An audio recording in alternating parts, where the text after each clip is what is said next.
नमस्कार। आइए सुनते हैं मुंशी प्रेमचंद जी की लिखी कहानी गुब्बारे पर चीता।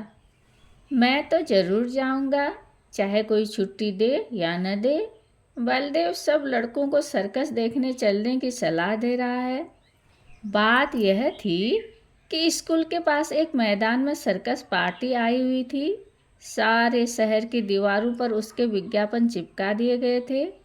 विज्ञापन में तरह तरह के जंगली जानवर अजीब अजीब काम करते दिखाए गए थे। लड़के तमाशा देखने के लिए ललचा रहे थे। पहला तमाशा रात को शुरू होने वाला था, मगर हेडमास्टर साहब ने लड़कों को वहां जाने की मनाही कर दी। इश्तेहार बड़ा आकर्षक था। आ गया है, आ गया है। जिस तमाशे की आप लोग भूख प्यास छोड़कर इंतजार कर रहे थे, वही बम्बई सर्कस आ गया है। आइए और तमाशे का आनंद उठाइए।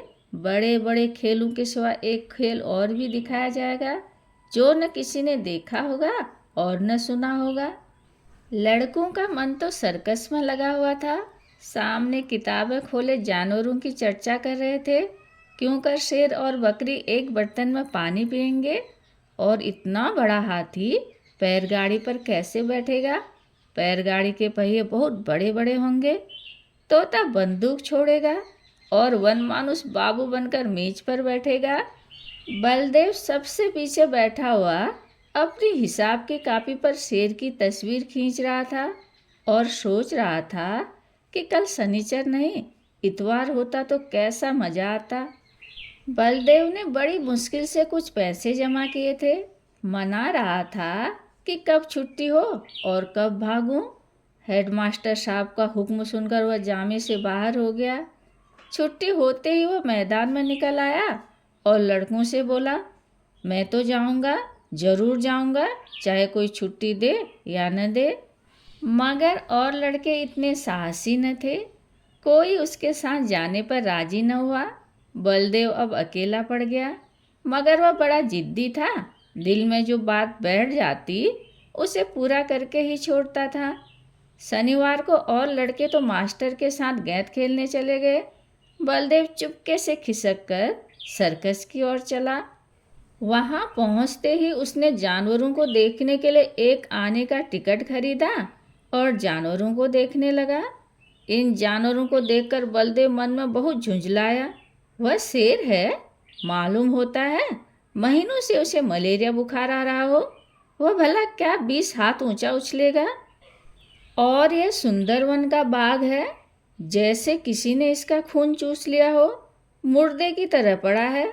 वाह रे भालू, यह भालू है या सोन, और वह भी काना, जैसे मौत के चंगुल से निकल भागा हो।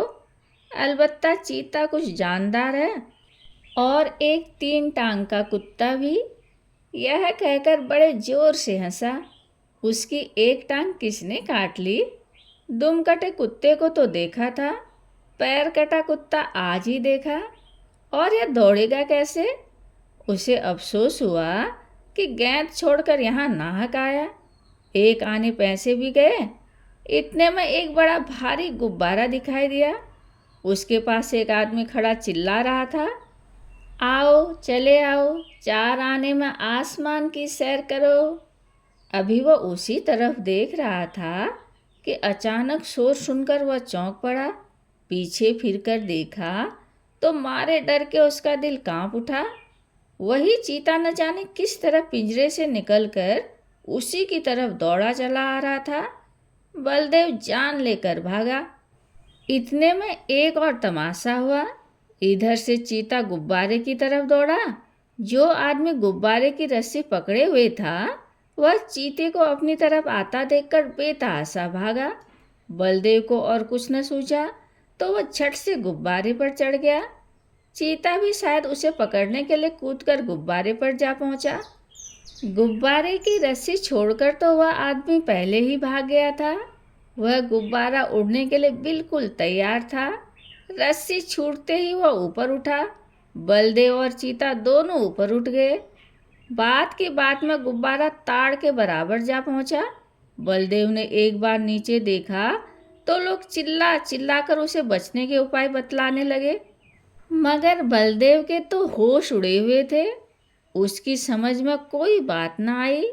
ज्यों ज्यों गुब्बारा ऊपर उठता जाता था, चीते की जान निकल ही जाती थी। उसकी समझ में ना आता था कि कौन मुझे आसमान की ओर लिए जाता है। वह चाहता तो बड़ी आसानी से बलदेव को चट कर जाता, मगर उसे अपनी ही जान की फिक्र पड़ी हुई थी। सारा चीतापन भूल गया था। आखिर वह इतना डरा कि उसके हाथ पांव फूल गए और वह फिसल कर उल्टा नीचे गिरा।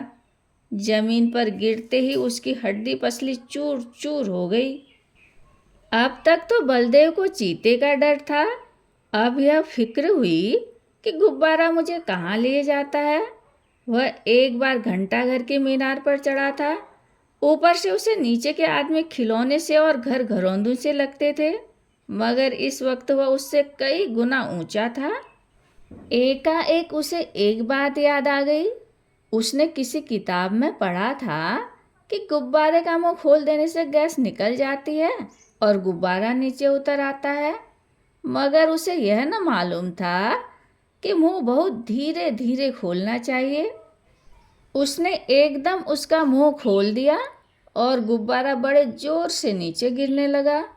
जब वह जमीन से थोड़ी ऊंचाई पर आ गया तो उसने नीचे की तरफ देखा। दरिया बह रहा था। फिर तो वह रस्सी छोड़कर दरिया में कूद पड़ा और तैर कर निकल आया। कहानी सुनने के लिए धन्यवाद।